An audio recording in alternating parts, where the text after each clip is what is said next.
ইসলামী প্রজাতন্ত্রের দেশ ইরানের জন্য এই বছরটি ছিল দুর্ঘটনার বছর। ইসরায়েলের সাথে সরাসরি সংঘাতে জড়িয়ে পড়া, পশ্চিমাদের একের পর এক হুমকি ও নিষেধাজ্ঞা, হেলিকপ্টার দুর্ঘটনায় ইরানের রাষ্ট্রপতি পররাষ্ট্রমন্ত্রীর আকস্মিক মৃত্যু দেশটিতে ব্যাপক পরিবর্তনের সূচনা করেছে। আর এই পরিবর্তনের সরাসরি প্রভাব পড়েছে ইরানের প্রতিরক্ষা খাতে।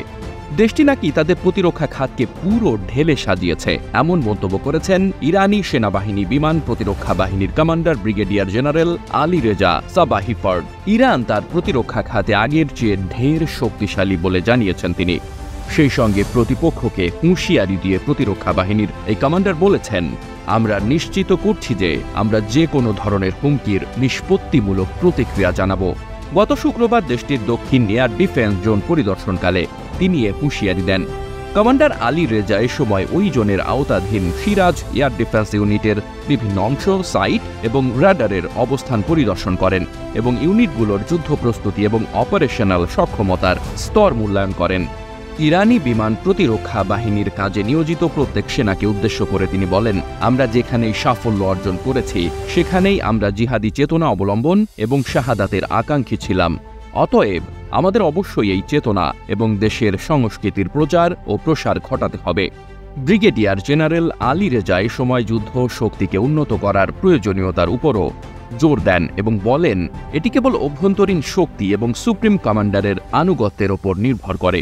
পাশাপাশি তিনি যে কোনো ধরনের হুমকির উচিত ও যথাযথ জবাব দেওয়া হবে বলে উল্লেখ করে বলেন, আমরা প্রতিরক্ষা দিক থেকে আগের চেয়ে অনেক শক্তিশালী, আরও উন্নত, এবং আমরা আশ্বাস দিচ্ছি যে আমরা যে কোনো ধরনের হুমকির সিদ্ধান্তমূলক জবাব দেব।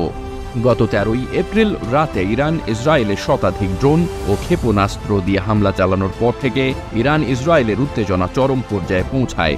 বিশ্ববাসীর মনে তখন একটি প্রশ্ন ছিল, তবে কি গাজার মতো ইরানেও ইসরায়েল শুরু করতে যাচ্ছে নৃশংসতা? তবে ইরান ইসরায়েল সংঘাত ততটা মারাত্মক পর্যায়ে না গেলেও এই হামলা পাল্টা হামলা শুরুটা কিন্তু ইসরায়েলই করেছিল।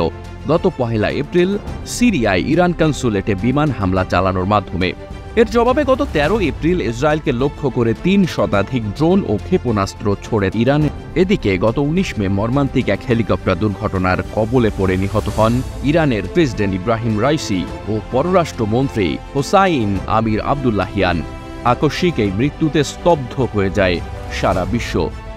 কিন্তু সমস্ত বিপদ কাটিয়ে ওঠে ইরান যে তাদের সকল শত্রুকেই শক্ত হাতে মোকাবেলা করতে সক্ষম, তারই যেন ইঙ্গিত দিয়ে গেল ইরানের বিমান প্রতিরক্ষা বাহিনীর commander brigadier general Ali Reza সাবাহিফার্ড।